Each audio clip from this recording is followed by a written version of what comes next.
à tous. Aujourd'hui, je voudrais aborder un sujet assez vu sur le couple.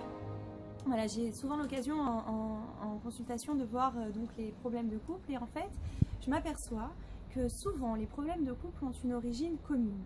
Que si on traite cette origine, alors on aura effacé énormément de problèmes de couple. En réalité, quand on se marie, on s'imagine parfois que l'autre va nous rendre heureux, tient notre bonheur dans ses mains. Or, nous sommes ensuite déçus puisque nous avons eu trop d'attentes par rapport à l'autre. Et ensuite, ça va nous rendre amers et on va ensuite mal s'entendre parce que ça va causer évidemment des disputes. Et on reprochera à l'autre quelque chose qu'il n'est pas capable de nous donner.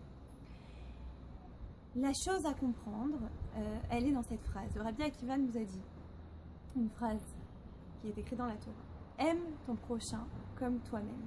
Alors souvent on se concentre sur le début de la phrase. Aime ton prochain. On dit il faut avoir du derech eretz, il faut bien se comporter avec notre prochain. Effectivement il le faut.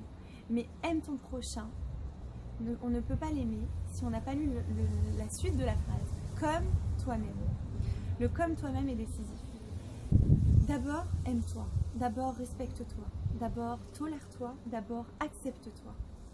Et ensuite, tu seras capable de donner la même chose à l'autre. Tant que toi, tu ne t'aimes pas, tu ne t'acceptes pas, tu ne te tolères pas, tu ne te respectes pas.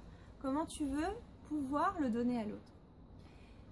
Donc, c'est sur ça qu'il va falloir travailler. Et souvent, c'est ce qui cause le conflit. On n'a pas une relation saine avec nous-mêmes. Donc, on ne peut pas en créer une avec notre conjoint saine. Et c'est là-dessus qu'il va falloir travailler pour ensuite avoir un véritable échange et une véritable construction à deux. Avoir suffisamment d'estime de soi pour être convaincu quand la deuxième personne vient nous donner des compliments, on est capable de les recevoir de la meilleure façon. Et on est capable d'entendre ce que l'autre a à nous dire et on n'est pas toujours dans l'attente, toujours dans l'angoisse de est-ce qu'il va me comprendre, est-ce qu'il va m'entendre, est-ce qu'il va... En réalité, ce n'est pas à l'autre de faire tout ça, c'est à nous de nous connaître pour guider l'autre vers nous-mêmes. Voilà, je vous remercie et à bientôt.